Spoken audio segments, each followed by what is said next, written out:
तुम्ही घेतलेला एक डिसिजन तुमचे पुढचे 40 वर्षांचे फ्युचर ठरवू शकतो.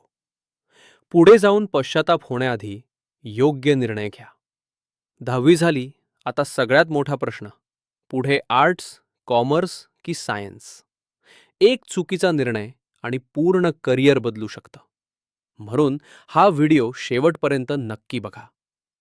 10वी झाल्यावर जवळजवळ प्रत्येक स्टुडंट विचार करतो, पुढे कोणती स्ट्रीम घ्यायची.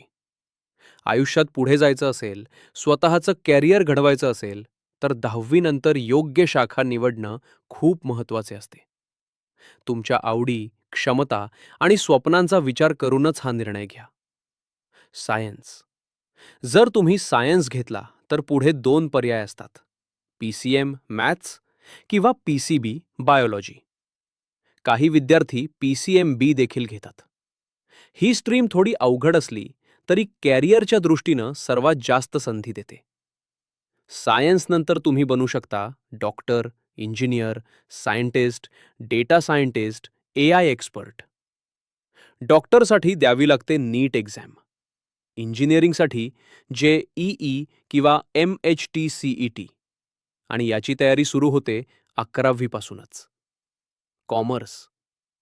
कॉमर्स घेतल्यावर तुम्ही बनू शकता CA, CS, CM, CMA, banker, businessman, finance expert.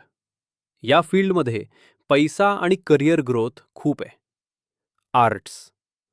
Arts म्हणजे फक्त सोपी ब्रांच नाही. येथून तुम्ही बनू शकता lawyer, professor, teacher, psychologist, MPSC officer. आर्ट्समध्ये सुद्धा मोठ्या संधी आहेत. म्हणून 10वी नंतर ब्रांच निवडताना घाई करू नका.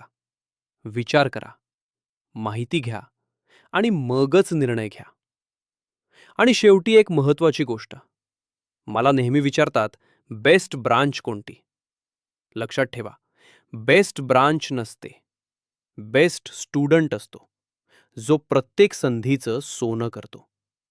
हा व्हिडिओ उपयोगी वाटला असेल तर लाईक, शेअर आणि चॅनल सबस्क्राईब करायला विसरू नका.